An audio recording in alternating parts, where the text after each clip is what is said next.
Hello Nordango students, and welcome to episode 3 of programming using Python Turtle. And in today's episode we will look at variables, and we're going to identify what a variable is and how it is something that can change, identify that a user can change the outcome by inputting commands to change that program, and apply variables in input to create different shapes. So let's have a look. So this is what we've done already, and I'm going to save this and I'm going to call this variables. And at the moment we've got a program that will basically loop 5 times, and it will draw 5 different squares.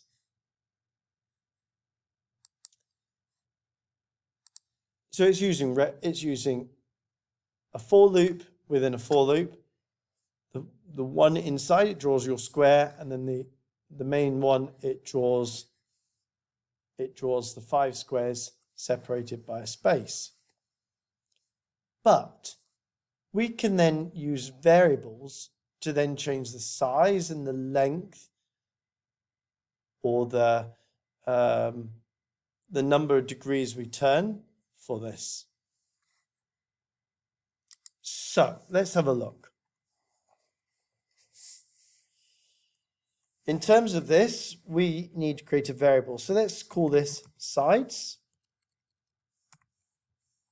And let's say, so this is,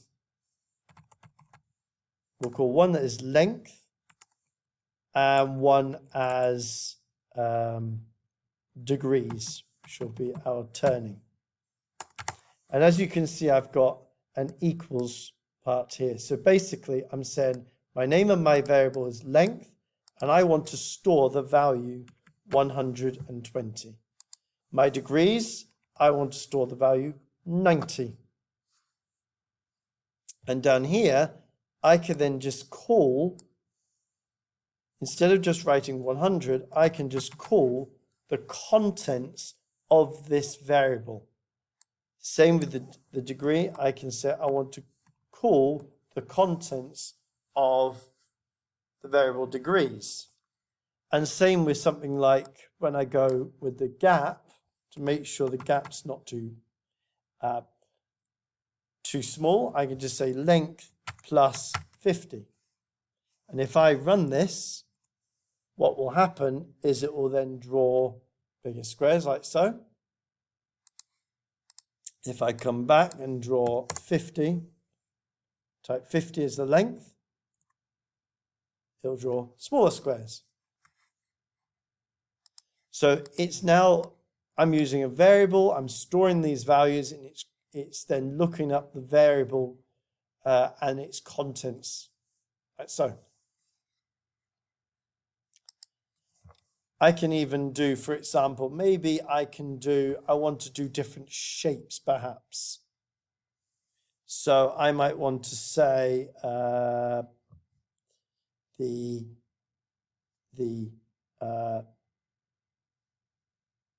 number of turns. So I want to say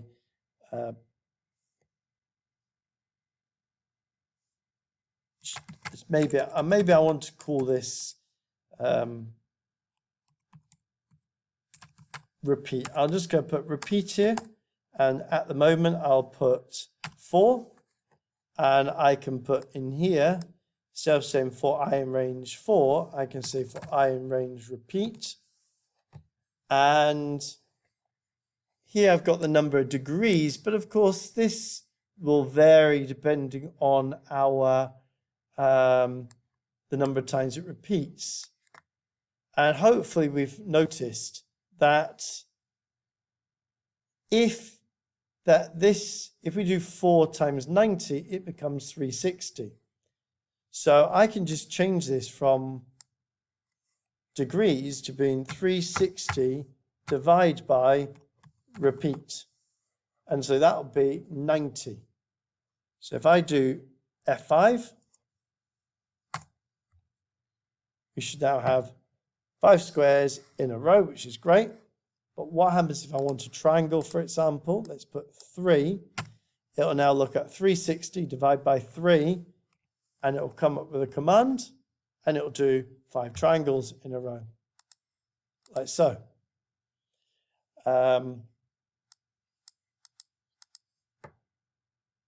It will change each time. Maybe if I want 5, let's have a look what happens. It will do 5 5-sided shapes in a row. Or if I want 8,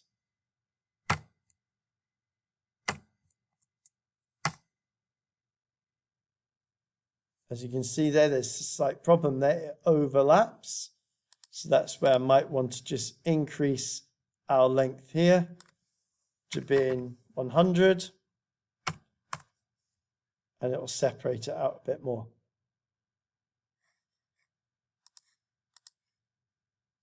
Perhaps also when I'm doing this, last time I asked you about creating a square, starting with a small square and a big square. So let's have a look. I can start my length off being perhaps 10. And we'll say repeat 4 times. So here for I am range repeat, which is fine. Instead of using the pen up, pen down, which we don't want, I want to repeat this, let's say 10 times. And then every time it's drawn a square, so we'll delete the begin fill as well.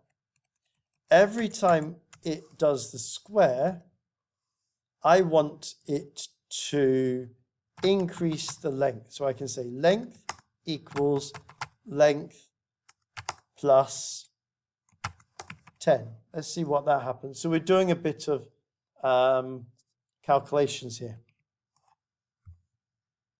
And it gets bigger and bigger.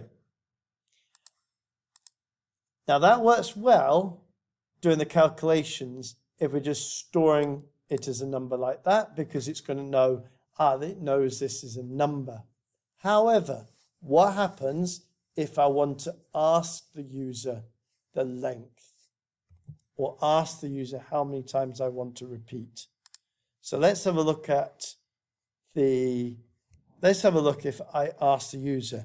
Now I can use something called input, and in speech marks, I need to say how many times to repeat, question mark. And likewise, it's going to have a question down here.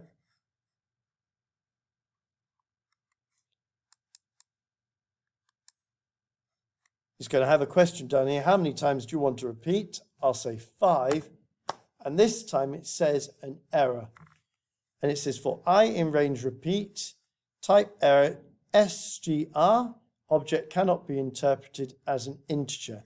Now what that basically means is that I am entering a value, but it thinks it's what's called a string. And a string is text.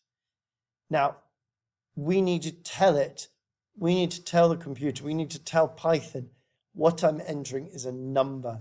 And there are different types of data types.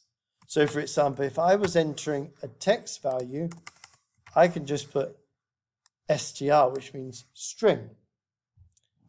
If I want to do a decimal number, I can use what's called a float. And in fact, this should work. Let's have a look if this works. Let's see if it works with a decimal number. So let's add 5. Oh, it doesn't like a decimal number in terms of the repeat here. So I need to use what's called an int, which is a whole number, or what's called an integer. And this time if I put a 5, nothing got entered there. If you don't press anything, nothing gets entered. So if I press 5, now no errors come up, so we need to go to our window, and this time it's done our multiple 5-sided shapes together there. Okay. Same if I run this again, let's just show you. So that's where you need to have the input to ask for, if you're going to use asking for anything from the user. And then if it's a number, you need to then add int at the very start to tell it it's going to be a whole number. And your challenge. So your challenge is to write a program to create the following shape here. It's possible to do in only a few lines of code. So I want you to then create a triangle, then it then changes to a square, then a 5-sided shape, 6-sided shape, 7-sided, and the sides will keep going up. So you'll need to use some sort of calculation there to change it. A bit like what I did earlier, but then making just the squares get bigger and bigger. And then see if you can then get the program to ask the user what shape to draw. If they enter a square, it should draw a square. And you're going to have to find out how to use the if command. Good luck, Northanger students, and look forward to seeing you in the next episode.